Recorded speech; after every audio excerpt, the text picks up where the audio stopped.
Des décennies après le massacre des soldats africains, de retour la Deuxième Guerre mondiale par des militaires français au camp de Thiaroye, dans la banlieue dakaroise, les souvenirs sont encore vifs dans les mémoires. Dakar, 1er décembre 1944. Il y a 80 ans de cela, plusieurs anciens combattants africains, de retour d'Europe après avoir participé à la Deuxième Guerre mondiale, avaient été massacrés par des militaires français au camp de Thiaroye, dans la banlieue dakaroise, pour avoir réclamé leurs arriérés de soldes et primes de démobilisation. À l'issue de la Seconde Guerre mondiale, de nombreux soldats africains, ces soldats, que l'on nomme tirailleurs sénégalais, avaient été recrutés par la France pour combattre aux côtés des forces alliées. Ces soldats, souvent originaires des colonies françaises en Afrique, ont été déployés en Europe et en Afrique du Nord, où beaucoup ont combattu avec courage et distinction. Après la fin des hostilités, certains d'entre eux furent envoyés dans des camps de transit, comme celui de Thiaroye, en attendant leur rapatriement vers leur pays d'origine. Cependant, ces soldats ont été confrontés à un traitement injuste et humiliant à leur retour. Au lieu d'être honorés pour leur contribution à la victoire, ils furent souvent mal payés et les indemnités promises ne leur furent pas versées. Beaucoup se retrouvèrent dans une situation de grande précarité. À Thiaroye, des soldats qui attendaient leur rapatriement et leurs arriérés de salaire ont protesté contre ces conditions inhumaines. Ils réclamaient leurs indemnités et une meilleure prise en charge. L'armée française, au lieu de répondre à leurs revendications de manière pacifique, a réagi par la violence. Dans la matinée du 1er décembre 1944, des tirs furent ouverts par l'armée française sur les tirailleurs sénégalais. Les soldats, qui étaient désarmés, furent brutalement attaqués.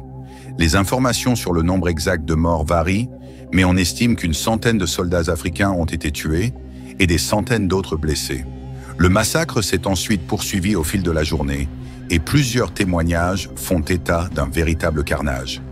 Les soldats français ont également arrêté plusieurs meneurs de la révolte qui ont été exécutés sommairement.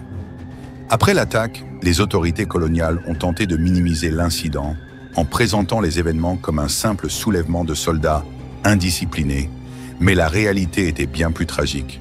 Pendant longtemps, cet événement est resté largement ignoré, notamment en France, où le massacre de Thiaroye n'a pas fait l'objet d'une reconnaissance officielle. Ce silence a perduré jusqu'aux années 1970 et 1980, quand des historiens et des militants ont commencé à exhumer ce massacre et à en parler publiquement. En 1994, le gouvernement français a reconnu partiellement l'événement, mais ce n'est qu'en 2014, à l'occasion du 70e anniversaire du massacre, que la France a enfin rendu hommage aux victimes du massacre de Thiaroye par une déclaration officielle. Le lieu d'inhumation des soldats tués, dans des tombes individuelles ou des fosses communes, à Thiaroye ou ailleurs, fait également débat. Le traumatisme et le souvenir de ce massacre sont toujours vifs au Sénégal et sur le continent africain. Ousmane Sonko, Premier ministre du Sénégal, chantre d'un souverainisme et panafricanisme social, a demandé au gouvernement français de revoir ses méthodes, car les temps ont changé. Pourquoi cette subite prise de conscience alors que le Sénégal s'apprête à donner un nouveau sens à ce douloureux souvenir, avec la célébration du 80e anniversaire cette année, s'interroge-t-il. Et de poursuivre, Thiaroye 44, comme tout le reste, sera remémoré autrement désormais. La mention de mort pour la France a été attribuée par une décision datée du 18 juin dernier à ces 6 tirailleurs par l'Office national français, des combattants et des victimes de guerre. Elle concerne 4 tirailleurs originaires du Sénégal, un de Côte d'Ivoire et un de Haute-Volta, devenu le Burkina Faso. Cette première décision pourra être complétée dès lors que l'identité exacte d'autres victimes aura pu être établie, a précisé le secrétariat d'État français chargé des anciens combattants et de la mémoire.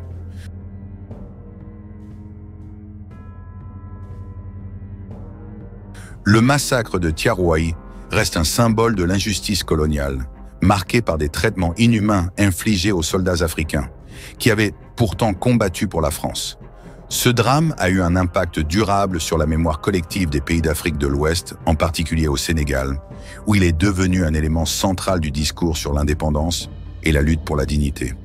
Le massacre de Thiaroye n'a pas seulement été un épisode tragique dans l'histoire de la Seconde Guerre mondiale, mais aussi un moment crucial dans l'histoire de la décolonisation et de la reconnaissance des droits des peuples colonisés.